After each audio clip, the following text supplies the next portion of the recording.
Hi folks, it's Nick here.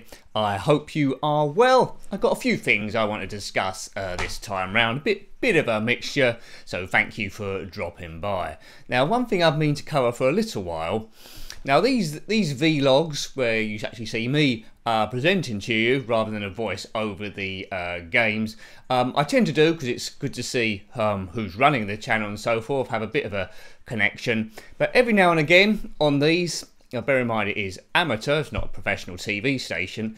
Every now and again I get a comment, whether they mean it to be spiteful or it's just clumsy or rude, is about the looks of me or the looks of the person presenting the video on other channels as well, without really knowing anything behind it. Now, to be honest with you, I'm never going to get on the cover of Vogue or win Mr. Universe. It's all about having fun and discussing the subjects. Get comments about some every now and again, put on a bit of weight or eat more food, because I'm a slim guy, and those comments are pretty ignorant, and I tend to ignore them because they don't know anything about me. And some of them are a little bit ruder. They're very rare. Most people just keep it on subject, but I thought I would mention it. There's a channel I follow called Boogie2988, which is a huge channel where he talks. He's sort of like got, you would say, the other end of the sort of like weight thing. He's a lot heavier than myself. I'm very slim. But although I was never going to mention it on this channel, I've always had a problem with my weight, getting a weight up. I've got a really high metabolism, and no matter what I do, I can never put the weight on, so I live with myself, and I'm not going to worry about that or putting on a stone here and there. It's irrelevant to the channel, so any mean comments I will just ignore. You'll see them every now and again, and the person that does them, it's always the same sort of people, and you look at it and think, yeah, you're an idiot. But anyway, I don't delete them, I keep them there so everyone else can see what an idiot they are. Anyway, that's got that out of the way. If I was on as well, I've only got a few lights here. If it was a TV station, I'd have a load of makeup artists filling in all the cracks and blemishes, and instead of just two main lights and an overhead light, there'd be loads of lights all around the place, and you'd look a little bit better. But anyway, as I said, let's move on. Next thing I want to talk about is in the modern day life, when you watch TV programs or events, you can't escape hashtags. They're everywhere. They go on Twitter and Facebook and other media services where basically there's a Grand Prix going on, you're talking about it, you put hashtag Spanish Grand Prix or hashtag Indy 500 or hashtag EastEnders, whatever everything that you're watching. So although this channel is small, but it's gradually picking up. I mean, I'm grateful to people that stop by and do comments. I'm going to put a hashtag on these videos, which is hashtag Njenkin. So when it goes to Twitter, that'll be there. If you want to retweet that or talk about the videos on the channel or anything that's going on, then a hashtag retweet would be great, and that to direct people back down here. So as I say, although it's not going to be a major tool, I think it's the modern thing to do to keep up with modern technology, to make it look like I sort of like know what I'm doing. Do I know what I'm doing? Maybe, maybe not. Over the years and months, gradually increase the technology or gradually do things better, because that's what I think it's all about, to try and give you a better service watching it.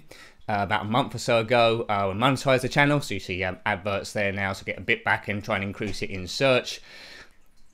On some of these particular videos, the talky ones, a brief plate went up, or graphic, advertising my Twitter channel, Njenkin7Nick, although it's a little bit hard to see, so now we've got a more refined one, a proper plate, which comes out at the beginning of this video, and from June onwards they'll come up on the gameplay videos as well. Just a small thing, a cosmetic thing, rather than anything else there. Also as well, it used to be, if you subscribe to a channel, whenever a video went up, you'd get an email letting you know that that's up, so it would direct you to that video so you can watch it if you're interested. Things changed quite a while ago, that unless you click on the bell symbol on the channel, you won't actually get the notifications. If you follow me on Twitter, the Njenkin7Nick stream, every video, unless there's a technical problem, which happens once in a blue moon, will actually go onto that stream, so you'll be immediately notified if you want to watch it, whether you're into Spectrums, Amigas, these talkies, or a bit of everything. You'll know it's up, so you can watch it straight away, which helps me get the views of people who's aware there, and helps me develop as well, and helps me keep going. So I think an update on that plate to direct people there was a good thing. Other than that, if you want to keep in touch with the channels, make sure you hit the bell on the channel screen. You'll see it there next to subscribe and so forth. Now, what else did I want to talk about here? Oh yeah, this is getting away a little bit. Now, I read an article recently that there's people alive today in the world, quite young people, that due to the advances or predicted advances in technology in their lifetime, it might be possible that they live for about 1,000 years. And I thought, oh, that's quite good. I wouldn't mind living 1,000 years. Then I started thinking of all the drawbacks, really. I mean, 1,000 years, living forever as a kid, you think, oh, that would be brilliant.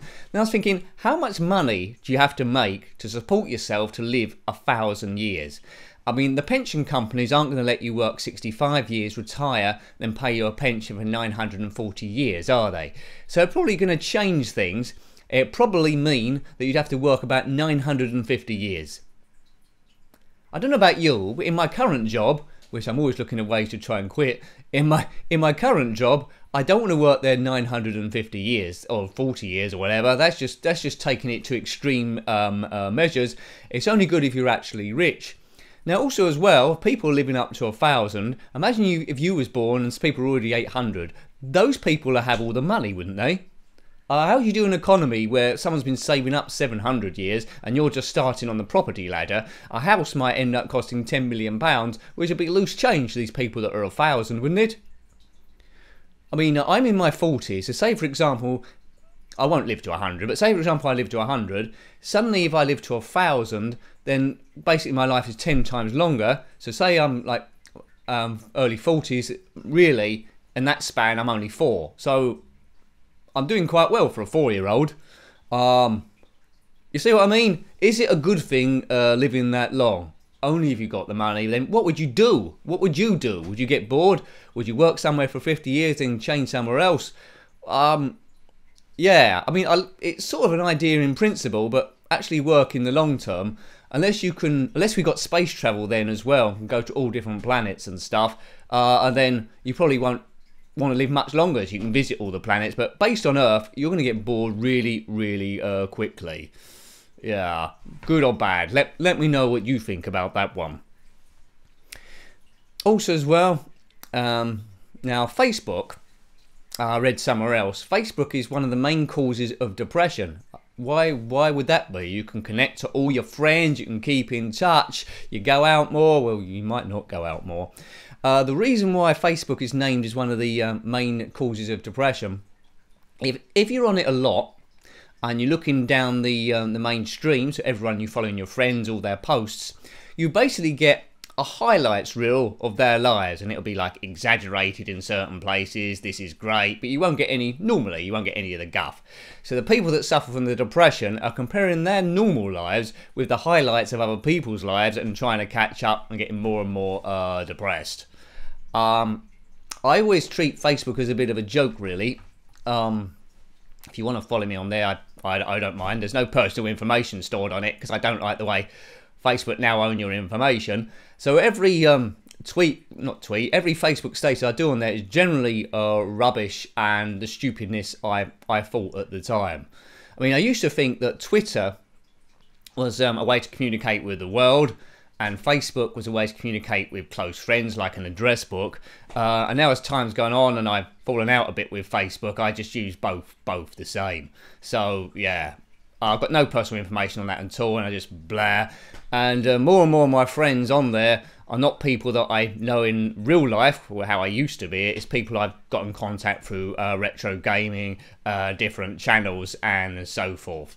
So if you want to follow me on Facebook, I'll probably follow you back, although I won't know the hell who you are unless you tell me. Okay, well, I'll probably look at your profile before I follow, see if there's anything gaming or where you come from. No doubt. Okay, so Facebook depression, don't fall for this highlights reel, and live to 1,000, well, good or bad. Right, we saved the best to last here. This has been sneaked in at the last moment because I wasn't planning to talk about this, but it just so happens that the timing's worked out perfect. Over a year ago, I did a video concerning the Spectrum Next, and the video was sort of like, will the Spectrum Next sell? So basically, if you're unfamiliar with this story, they're potentially going to make a new ZX Spectrum based on modern technology. So it's a bit of a mixture of the old and the new. And I was sort of like discussing, will people be interested in this now? Would they still use emulation, or will there be any market for this actual product? And I'm pleased to say that the Kickstarter happened and the response was absolutely huge. Now it's recently ended and there was over 3,000 backers of the project.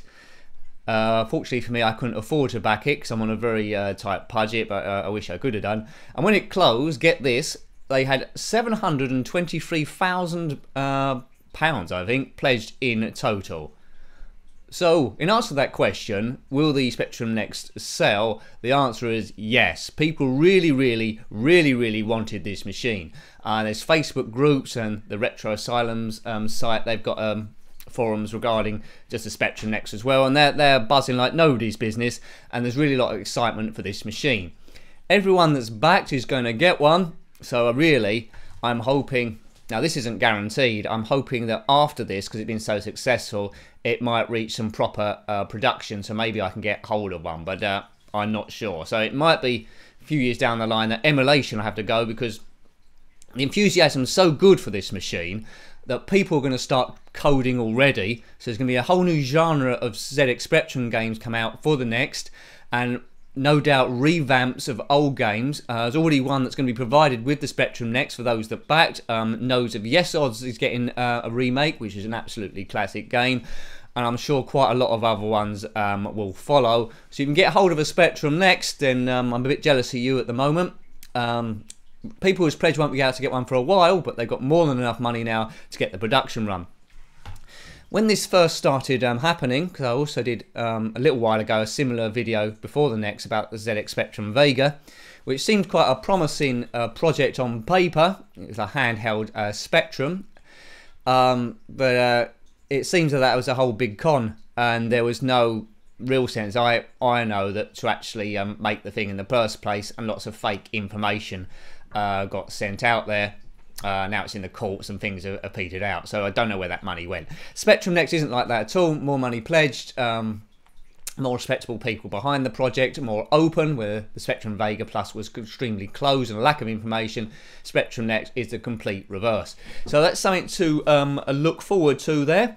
If you've got any comments about any of the subjects I've raised in this, so let's see, it was looks, well that was, yeah, anyway, looks, hashtag, that Twitter plate, living to 1,000, Facebook causes depression, does it, and the Spectrum Next. Thanks for watching the videos as always. There is one going up every day. There will be one up tomorrow as well as part of that. So thanks for watching always. Take good care of yourself and have very fun. Goodbye. Goodbye.